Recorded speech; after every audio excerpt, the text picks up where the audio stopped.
السلام عليكم ورحمة الله وبركاته، حياكم الله جميعا وأحسن الله إليكم. اليوم بإذن الله تبارك وتعالى نتكلم عن الاحتفال بالكريسماس، وهو العيد الذي يحتفل به النصارى في كل عام باعتقادهم أن هذا اليوم ولد فيه معبودهم وهو عيسى عليه السلام. طبعا المسألة هذه كحكم شرعي محرمة باتفاق كل المسلمين، ما يجوز للمسلم أن يحتفل في هذا اليوم وما خالف في هذا أحد من المسلمين. ولكن الاستشكال الذي يقع عند البعض يقول: طيب أنا ما راح أحتفل معهم، ولكن سأهنئهم، أنا عندي والله جار نصراني سأهنئه بهذا اليوم.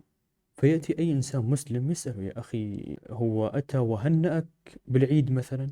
هو ما هنأك في أعيادك، أنت ليش تذهب وتهنئه؟ فأنا أرى في هذا الأيام يأتيك إنسان ويرد يقول لك: نعم أيوة، هو هنأني بالعيد، فبالتالي أنا سأرد له هذه التهنئة وأهنئه بهذا اليوم. فأقول بأن حتى لو هنأك بشهر رمضان وبالعيد، ولو أعطاك عيدية بعد، ما يجوز لك أن تهنئه بهذا اليوم. لماذا؟ لأن يوم العيد اللي هو عند المسلمين ما في إهانة لهم، ما يعتبر أن هذا اليوم فيه إهانة للنصارى، بينما الاحتفال بالكريسماس هذا فيه إهانة للمسلمين، لأن في هذا اليوم باعتقادهم ولد ابن الرب الله تبارك وتعالى. الله تبارك وتعالى قال في القرآن: وقالوا اتخذ الرحمن ولدا لقد جئتم شيئا إدا تكاد السماوات يتفطرن منه وتنشق الأرض وتخر الجبال هدا أن دعوا للرحمن ولدا. فهذه إهانة للمسلمين، فما يجوز أن نحتفل معهم بهذا اليوم، ولا أن نهنئهم، ولا أن نبارك لهم، ولا أن نساعدهم بهذا الفعل. فيأتي على الطرف الآخر كذلك أناس مخطئين من المسلمين، إيش يفعلون؟ يقولون: يا أخي، هذا واحد نصراني فلا بد أن نعتدي عليه، أن نأخذ أمواله، أن نقتله، أن ما نعطيه حقوقه. وهذا كذلك فعل خطأ.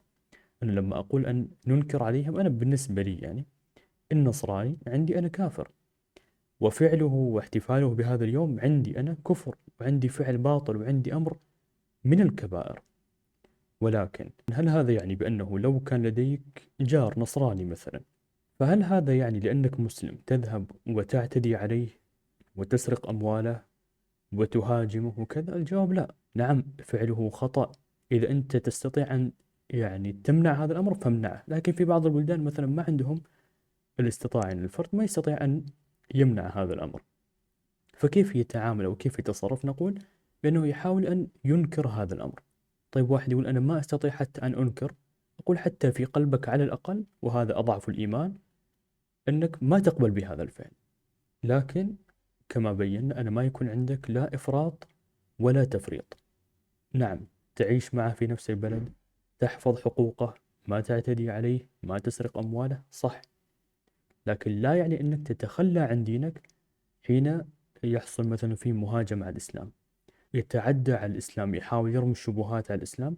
وهنا لا يعني أن نسكت عن هذا الفعل. وأتمنى أن المسألة تكون واضحة للجميع. جزاكم الله خير على المشاهدة، ومع السلامة.